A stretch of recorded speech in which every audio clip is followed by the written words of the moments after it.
చేనేతకు ఏది చేయూత? తెలంగాణ తెచ్చుకున్నది నీళ్లు, నిధులు, నియామకాల కోసం. సకల జనుల సంక్షేమం స్వరాష్ట్రంలోనే సాధ్యమని నమ్మి బరిలోకి దిగి గిరిగీసి కొట్లాడినం. అందుకే స్వరాష్ట్ర సాధన తర్వాత ప్రథమ ముఖ్యమంత్రిగా కేసీఆర్ అన్ని వర్గాల అభ్యున్నతికి పెద్దపీట వేశారు. కుల వృత్తులకు పూర్వ వైభవం తీసుకురావాలన్న సమున్నత లక్ష్యంతో బహుముఖ వ్యూహాలను ఆలోచించి అమలు చేశారు. ముఖ్యంగా అస్తిత్వమే ప్రశ్నార్థకమై ప్రాణాలు తీసుకోవడమే శరణ్యమని అనుకుంటున్న నేతన్నల బాగోగులపై ప్రత్యేకంగా దృష్టి పెట్టారు. నేతన్నకు చేయూత వంటి పథకాలతో బడుగు పేకల బడుగు బతుకులను వెలుగుదారి పట్టించారు. చేనేత కార్మికుల బతుకు గోస తెలిసిన నేతగా వారికి ఎన్నో రకాలుగా అండదండలు అందించారు. మగ్గంపై పనిచేసే ప్రతి కార్మికుని ఖాతాలోకి నేరుగా 3,000 రూపాయలు వేసేందుకు చేనేత మిత్ర పథకం తెచ్చారు.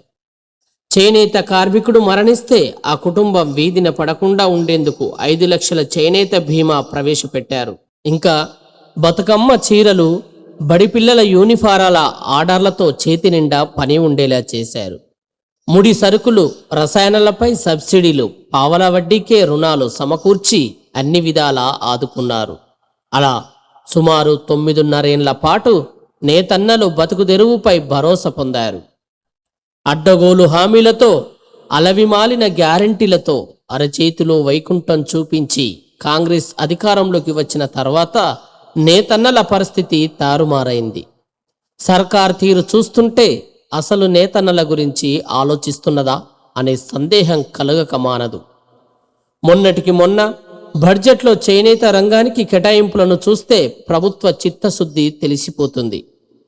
గత ఏడాది 368 కోట్ల రూపాయలతో కేటాయించిన సర్కార్ ఈ ఏడాది 110 కోట్ల రూపాయల కోత పెట్టి 258 కోట్లకు కుదించడం ఏమిటి?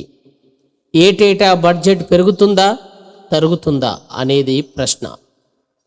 కాంగ్రెస్ పార్టీ గొప్పగా ఊరించిన అభయహస్త పథకం అతి గతి లేదు. వర్కర్ టు ఓనర్ పథకం ఊసేయి లేదు.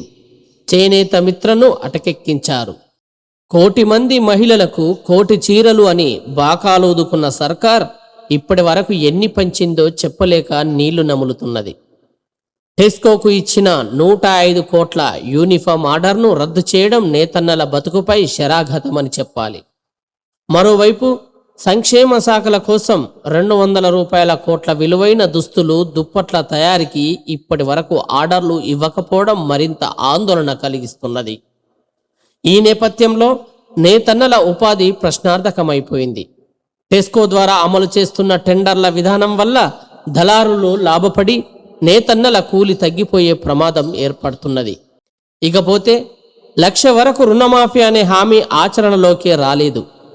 చేతి నిండా పని కల్పించి ఉత్పత్తులకు మార్కెటింగ్ చేకూర్చి నేతన్నలకు గౌరవప్రదమైన జీవితాన్ని అందించిన బీఆర్ఎస్ సర్కార్ ఆదరణ గత చరిత్రగా మిగిలిపోయింది. ఇప్పుడు కాంగ్రెస్ ప్రభుత్వ నిర్లక్ష్యం నీడలో బితుకుమంటూ గడిపే రోజులు వచ్చాయి. కొత్త వాటి సంగతి దేవుడెరుగు, పాతవి కూడా ఊడగొట్టింది. ప్రభుత్వ నిర్లక్ష్యం వల్ల నేతన్నలు ఆకలి బాధలకు గురయ్యే రోజులు దాపురించాయి. ఈ పరిస్థితులు ఇలాగే కొనసాగితే వలస దోపిడీ పాలనా కాలం నాటి సంక్షోభ పరిస్థితులు మళ్లీ పునరావృతం కావడం ఖాయం.